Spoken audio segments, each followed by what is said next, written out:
As a teenager, I was about Melody's age, and I was seeking through having sleepovers with friends who I knew were going to church on Sunday. It didn't really stick, and I made some really poor choices in life. I went to school for social work, and my life looked like it was going in a really wonderful direction. I did have God in my life at the time, and 5 months after I graduated social work, my son passed away. And I just turned my back on the idea of God, Jesus, church, and Southridge they helped me. They helped me with some therapy. On her questionnaire, there was a question regarding my relationship with God. Did I have a relationship with God? And is it something that I wanted to explore?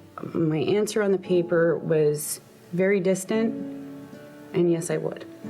She just helped me come to a place where I wasn't so angry. And then I called Chris, and I just said to him, I want to get baptized. And then I invited my daughter to come and be baptized with me. Well, I grew up in the Catholic school and a lot of close people who were very close to God, and and I did go to a lot of support groups with my mom growing up.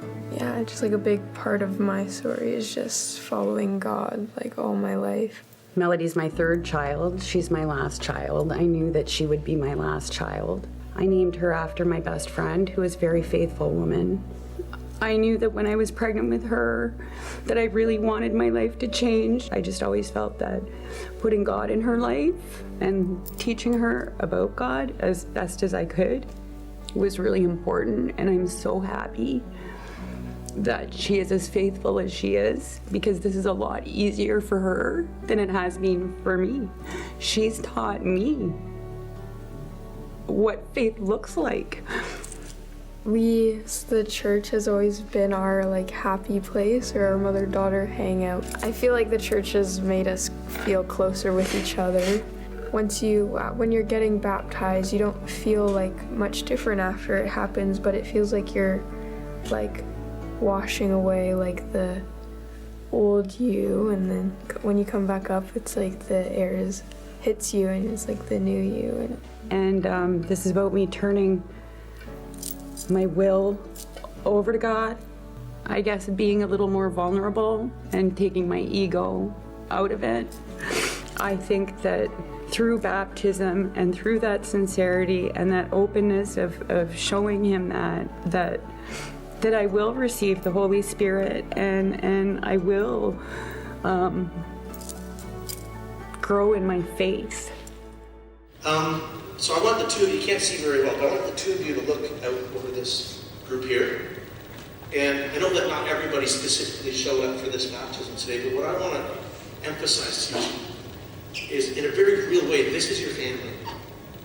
And part of what we're baptized into as well is we're baptized into a community, a family, that with Jesus' life coursing through our veins, so to speak, could actually maybe look a little bit different than everything else before. And we're going to stumble along the way.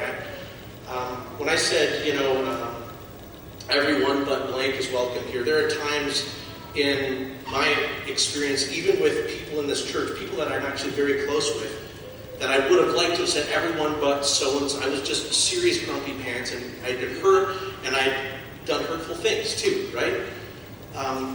But what you're marking here today means we're going to work through all that stuff. We're going to do something different, right?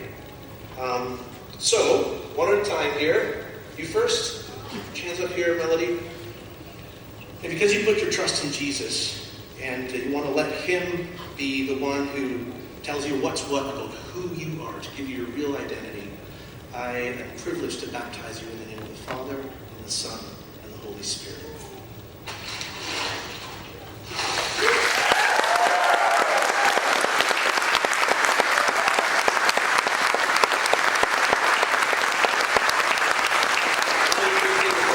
Natasha, they got special t-shirts for today, and it says on the back, "Faith, Jesus has my back," in the shape of a cross. And that's kind of another way of identifying with, this is where I'm focused now.